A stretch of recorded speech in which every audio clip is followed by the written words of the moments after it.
രാവിലെ പോയ ശ്രീദേവ് പിന്നീട് ബ്രേക്ക്ഫാസ്റ്റ് ടൈമിലാണ് കയറി വന്നത്. എല്ലാവരും കഴിച്ചുകൊണ്ടിരിക്കുമ്പോൾ ഞാൻ മാത്രം ഒഴിഞ്ഞിരിക്കുന്ന കണ്ട് ഞാൻ കഴിച്ചോ കുടിച്ചോ എന്നൊക്കെ ആള് തിരക്കിയിരുന്നു. വൈകുന്നേരമായപ്പോൾ അയൽവക്കത്തുള്ള ചേച്ചിമാരും പിള്ളേരും എല്ലാം വീട്ടുമുറ്റത്തിരുന്ന് സംസാരം തുടങ്ങിയിരുന്നു. ചില നാട്ടിൻപുറങ്ങളിൽ ഇങ്ങനെയുള്ള കാഴ്ചകൾ കാണാമെന്ന് അമ്മ പറഞ്ഞു കേട്ടിട്ടുണ്ട്. പിള്ളേരുടെ കളിയും അവരുടെ സംസാരവും എനിക്ക് ചുറ്റും പാറിപ്പറക്കുന്നുണ്ടായിരുന്നെങ്കിൽ പോലും എന്നിൽ നിറഞ്ഞു നിന്നിരുന്നത് നിസ്സംഗത മാത്രമായിരുന്നു. ചുറ്റും എല്ലാവരും ഉണ്ടെങ്കിലും ആരുമില്ലെന്ന് തോന്നുന്ന അവസ്ഥ. എന്തിനോ ലിയോ പോലും എന്നെ മറന്നു. അച്ഛയും അമ്മയും 1-2 തവണ മാറി മാറി വിളിച്ചിരുന്നു. ഞാൻ പരാതിയോ പരിഭവോ ഒന്നും പറയാൻ നിന്നില്ല. അവരോട് ഇനിയത് പറഞ്ഞുകൊണ്ട് ഒരു പ്രയോജനവും എനിക്കുണ്ടാവാനും പോകുന്നില്ല. ഈ കുഴിയിലേക്ക് തള്ളിവിട്ടവരിൽ നിന്നും ഒരു സഹായവും എനിക്ക് വേണ്ടെന്ന വാശിയായിരുന്നു എനിക്ക്. രാത്രി കുറച്ചുനേരം സുജാമയുടെ കൂടെ TV കണ്ടിരുന്നു. പറയത്തക്ക ജോലിയൊന്നും സുജാമ എന്നെ കൊണ്ട് എടുപ്പിച്ചില്ല. ഞാൻ കണ്ടിട്ടുള്ള അമ്മായിയമ്മമാരിൽ നിന്നും തികച്ചും വ്യത്യസ്തമായിരുന്നു സുജാമ. അതിന്റെ ഒരു ആശ്വാസവും വലുതായിരുന്നു. സപ്പുമോളെ, ശ്രീകുട്ടനെ വിളിച്ചിട്ട് വാ, ചോറ് കഴിക്കാം. റിമോട്ട് താടിയിൽ കുത്തി TV കണ്ടുകൊണ്ടിരിക്കുമ്പോൾ ആയിരുന്നു സുജാമയുടെ വിളി. ഞാൻ മടുപ്പോടെ കസേരയിൽ നിന്ന് എഴുന്നേറ്റ് പുറത്തേക്ക് ചെന്നു. ശ്രീദേവും അച്ഛനും തിണ്ണയിലിരുന്ന് എന്തൊക്കെയോ സംസാരിക്കുകയാണ്. അച്ഛാ വാ, അമ്മ വിളിക്കുന്നുണ്ട്. ഞാൻ അച്ഛനെ നോക്കി അകത്തേക്ക് വിളിച്ചു. തിരിയുമ്പോൾ ശ്രീദേവും എന്നെ നോക്കുന്നുണ്ട്. എന്നെ വിളിക്കുന്നില്ലേ എന്നൊരു ഭാവം. വരൂ. എന്തുകൊണ്ടോ ആ നോട്ടം എന്നെ വീഴ്ത്തിയതുപോലെ ഫീൽ ചെയ്തുകൊണ്ടാവാം ഞാൻ ശ്രീദേവിനെ കൂടെ വിളിച്ചത്. അത് കണ്ടപ്പോൾ ആ മുഖത്ത് വിരിഞ്ഞ പുഞ്ചിരി കണ്ടതും ധൃതിയിൽ അകത്തേക്ക് പോരുകയായിരുന്നു ഞാൻ. ഞങ്ങൾ 5 ആൾക്ക് ഇരുന്ന് കഴിക്കാൻ പാകത്തിനുള്ള ടേബിളാണ് ഇവിടെയുള്ളത്. കണ്ടാൽ പുതുപുത്തൻ. ഈ വീട്ടിലെ മിക്ക സാധനങ്ങളും പുതിയതാണ്. കല്യാണം പ്രമാണിച്ച് വാങ്ങിയവ. ഞാൻ അനശ്വരയുടെ കൂടെ ഇരുന്നപ്പോൾ ശ്രീദേവ് എന്റെ ഇടതുവശത്തായി വന്നിരുന്നു. എന്നാൽ എന്റെ നോട്ടം മുഴുവൻ സുജാമയുടെ കയ്യിലിരിക്കുന്ന വലിയ പാത്രത്തിലായിരുന്നു. ഉച്ചയ്ക്കും ഇതേ ചോറ് തന്നെയായിരുന്നു. എന്തോ അതിന്റെ മണവും രുചിയും ഒന്നും എനിക്ക് പിടിച്ചില്ല. തിന്നാതെ ഇരിക്കുന്ന കണ്ടപ്പോൾ കുത്തരി ചോറാണ്, മീൻകറി കൂട്ടി കഴിക്ക് എന്നൊക്കെ പറഞ്ഞ് ശ്രീദേവ് വന്നു. ഒരു സംസാരം വേണ്ടല്ലോ എന്ന് വിചാരിച്ച് ഞാൻ എങ്ങനെയോ വാരി തിന്ന് എഴുന്നേറ്റു. പക്ഷേ ദേ ഇപ്പോഴും ഇന്നലെ വരെ ഈ സമയം പൂരിയോ ചപ്പാത്തിയോ തിന്നിരുന്ന എനിക്ക് മുന്നിലിരിക്കുന്ന ചോറിനോട് കറിയോടും മടുപ്പ് തോന്നി. അതേ ഭാവത്തോടെ തന്നെ എല്ലാവരെയും നോക്കുമ്പോൾ അവരെല്ലാം ആസ്വദിച്ച് കഴിക്കുന്നുണ്ട്. എന്താ മോളെ, കഴിക്കുന്നില്ലേ? പ്ലേറ്റിൽ കൈകുത്താതെയുള്ള എന്റെ ഇരിപ്പ് കണ്ടിട്ടാവും സുജാമ ചോദിച്ചു. അത് കേട്ടതും എല്ലാവരും കഴിപ്പ് നിർത്തി എന്നൊരു നോട്ടമായിരുന്നു. എനിക്ക് ചോറ് വേണ്ട, ചപ്പാത്തിയോ പൂരിയോ അങ്ങനെ എന്തെങ്കിലും മതി. ഞാൻ പ്ലേറ്റ് നീക്കി വെച്ചുകൊണ്ട് പറഞ്ഞതും അവരുടെ മുഖം മാറി. പൂരിയോ? അതിപ്പോ പെട്ടെന്ന് ഇങ്ങനെയൊക്കെ പറഞ്ഞ സുജാമക്ക് വെപ്രാളത്തിന് പറയുന്നുണ്ട്. എന്താ സിമ്രാൻ ഇത്? അതൊക്കെ ഇപ്പോഴാണോ പറയുന്നത്? ഇനി അമ്മ അതെങ്ങനെയാ ധൃതി പിടിച്ചുണ്ടാക്കിയെടുക്കുന്നേ? തൽക്കാലം ഇപ്പോ ഇത് കഴിക്കേ. ശ്രീദേവും അമ്മയെ അനുകൂലിച്ചുകൊണ്ട് പറയുന്ന കേട്ടതും ഞാൻ ഇരുന്നിടത്തുനിന്ന് എഴുന്നേറ്റു. എനിക്ക് വേണ്ടത് പറഞ്ഞല്ലോ. ഉണ്ടാക്കുന്നതിന് മുന്നേ എന്നോടൊരു ചോദിക്കേണ്ട മര്യാദയില്ലേ? അതെങ്ങനെയാ? എന്റെ ഇഷ്ടം നോക്കാൻ ഇതെന്റെ വീടല്ലല്ലോ. ദേഷ്യത്തോടെ കസേര വലിച്ചു നീക്കി ഞാൻ മുറിയിലേക്ക് പോകുമ്പോൾ സുജാമ്മ കരഞ്ഞെന്നിരിക്കണം. ഇല്ലെങ്കിൽ പിന്നെ ശ്രീദേവ് അവരെ സ്വാന്തനിപ്പിക്കുന്നത് ഞാൻ കേൾക്കില്ലായിരുന്നല്ലോ.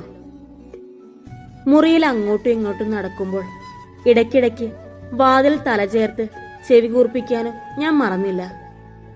പുറത്ത് യാതൊരു അനക്കവും കേൾക്കുന്നില്ല. എന്നെ തിരക്കി അകത്തേക്ക് ആരും വന്നതുമില്ല. എന്തു മനുഷ്യരാണോ എന്തോ. ഒരു വാക്ക്, ആശ്വസിപ്പിക്കുന്ന തരത്തിൽ ഒരു വാക്ക് പറയാൻ പോലും എനിക്ക് ആരുമില്ലെന്ന് തോന്നി.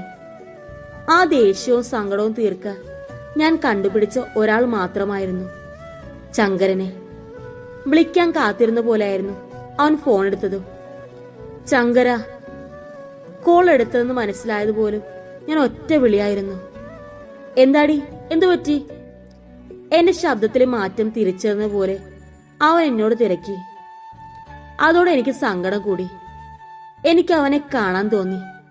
അമ്മയെ കാണാൻ, അച്ഛനെ കാണാനൊക്കെ തോന്നി. സപ്പു, ഡി, എന്താ മിണ്ടാത്തെ? സൗണ്ട് എന്താ മാറിയിരിക്കുന്നേ? ശങ്കരൻ അവിടെ സമാധാനമില്ലാതെ ചോദിച്ചതും ഞാൻ ഉള്ള കാര്യങ്ങൾ മുഴുവൻ പറഞ്ഞു. അതിൽ തലേന്ന് നടന്നതും ഇന്നത്തെ സംഭവങ്ങളും മുഴുവനും ഉണ്ടായിരുന്നു. എല്ലാം കേട്ട് കഴിഞ്ഞപ്പോൾ മുതൽ ശങ്കരന്റെ നാവ് ഇറങ്ങിപ്പോയതുപോലെ ആയിരുന്നു. ഒരു മിണ്ടാട്ടവുമില്ല. എന്താടാ തെണ്ടി, നീ ഒന്നും മിണ്ടാത്തെ? ഞാൻ കൂർത്ത മുഖത്തോടെ തിരക്കി. ചോദിക്കുന്നത് കൊണ്ട് ഒന്നും തോന്നരുത് സപ്പു. നീ എന്താ ഇങ്ങനെ? പെട്ടെന്ന് അവന്റെ ചോദ്യത്തിൽ എനിക്കൊന്നും മനസ്സിലായില്ല. അതെന്താ നീ അങ്ങനെ ചോദിച്ചേ? പിന്നല്ലാണ്ട്, പ്രായത്തിന്റെ മെച്യൂരിറ്റി പോലും നീ കാണിക്കുന്നില്ലല്ലോ. ഇതുപോലെ ചെറിയ ചെറിയ കാര്യങ്ങൾക്ക് നീ പ്രശ്നമുണ്ടാക്കിയ മുന്നോട്ട് നീ എങ്ങനെ ജീവിക്കും? അവൻ ചോദിച്ചു. ഓഹോ, അപ്പോ നീയും ഇവരുടെയൊക്കെ സൈഡാണല്ലേ? മുഷ്ടി ചുരുട്ടി കൊണ്ട് ദേഷ്യത്തോടെ ഞാൻ ചോദിച്ചു. ഞാൻ ആരുടെയും സൈഡല്ല പെണ്ണെ. തലയിൽ ബ്രെയിൻ തന്നിട്ടുള്ളത് അതവിടെ വെച്ചുകൊണ്ടിരിക്കാനല്ല, ഇടയ്ക്കിടയ്ക്ക് ബുദ്ധിപരമായി ചിന്തിക്കാനാണ്. ഒരു ചോറിന്റെ പേരിൽ നീ പൊട്ടിത്തെറിയൊക്കെ ഉണ്ടായെന്നൊക്കെ പറഞ്ഞല്ലോ. അത് ഫസ്റ്റ് ഡേ തന്നെ. ഷേ, നാണക്കേട്. നിനക്കാവുന്ന ക്ഷമിച്ചൂടെ സപ്പു? നിന്നെ പോലെ അല്ല അവര് സാധാരണക്കാരാ. കുറച്ചൊക്കെ അഡ്ജസ്റ്റ് ചെയ്യാൻ പഠിക്കുന്നേ. ശങ്കറിനും എനിക്ക് നേരെ തിരിഞ്ഞുകൊണ്ടായിരുന്നു സംസാരം. ഒരു അഡ്ജസ്റ്റ്മെന്റിനും ഞാനില്ല. പിന്നെ വലിയൊരു ഫാമിലിയിൽ ലാവിഷായി വളർന്ന എന്നെ പോലെ ഒരാളുടെ ഒരു നേരത്തെ മെനു എന്തൊക്കെയായിരിക്കുമെന്ന് മനസ്സിലാക്കാനുള്ള ബുദ്ധി പോലും ഇവിടെ ഉള്ളവർക്കില്ലേ? കുറച്ച് ചോറും പിന്നെ കുറെ വെജിറ്റബിൾസ് വെട്ടിക്കൂട്ടിയ ഒരു കറിയും ഒറ്റ ദിവസം കൊണ്ടായിട്ടും എനിക്ക് മടുത്തു.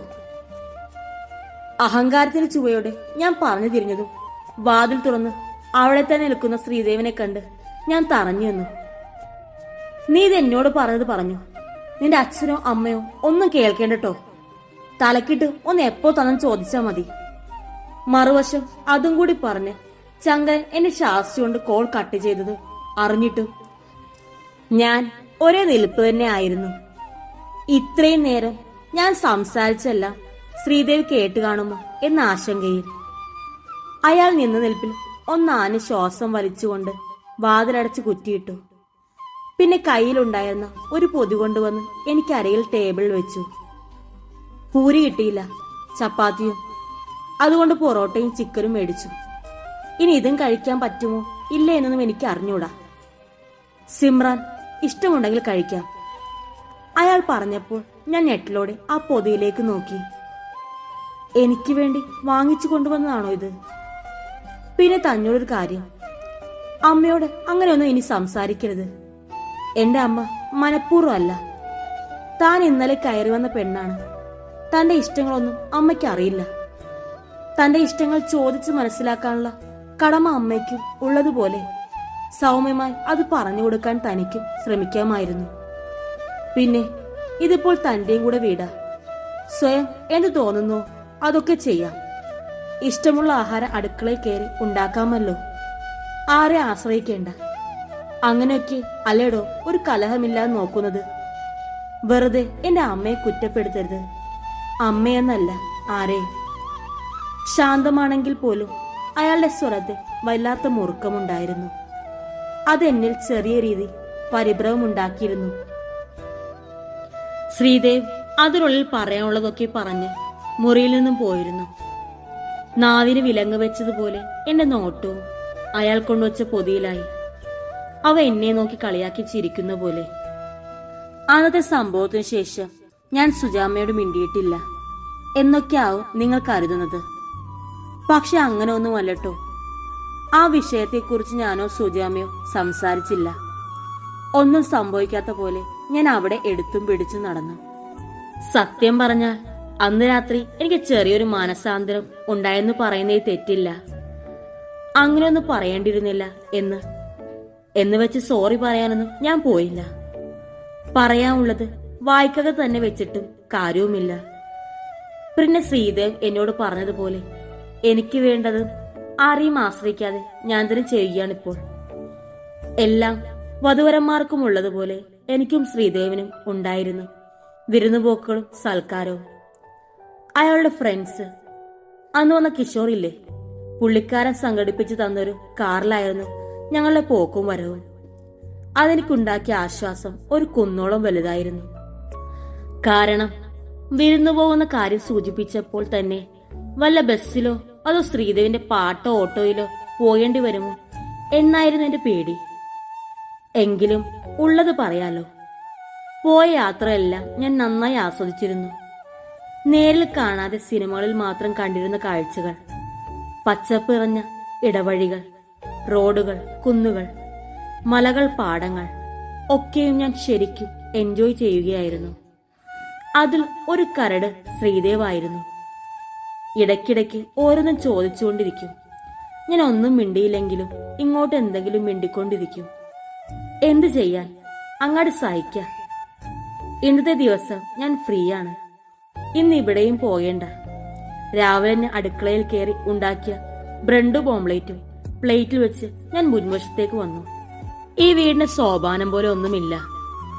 ഒന്നില്ലെങ്കിൽ ചെയറിലോ തറയിലോ സ്റ്റെപ്പിലോ വന്നിരിക്കുക. ഞാൻ ഇത്തവണ വന്നിരിക്കുന്ന സ്റ്റെപ്പിലാണ്.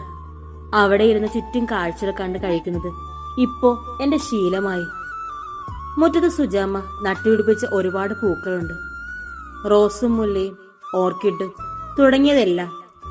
ഏറ്റവും അട്രാക്റ്റീവ് വേലിക്ക് പുറമെ പന്തലിച്ച് നിൽക്കുന്ന ബോഗൻവില്ലകളാണ്, കടലാസ് പൂക്കൾ. എന്റെ വീട്ടിലുണ്ടായിരുന്നത് എല്ലാം ഫോറിൻ ഫ്ലവേഴ്സും പ്ലാന്റ്സുമായിരുന്നു. ഓരോ കാഴ്ച കണ്ട് പ്ലേറ്റിലുള്ളത് അകത്തായിക്കൊണ്ടിരിക്കുമ്പോഴാണ് ശ്രീദേവിന്റെ ഓട്ടോ വരുന്ന ശബ്ദം കേട്ടത്. ഇന്ന് ഞായറായതുകൊണ്ട് ചിക്കനോ മറ്റോ വാങ്ങാൻ പോയതാണെന്ന് സുജാമ പറഞ്ഞിരുന്നു. മുറ്റത്തോ നിന്ന വൃന്ദാവനം എന്നെഴുതിയ ഓട്ടോയിൽ നിന്ന് ശ്രീദേവി ഇറങ്ങി.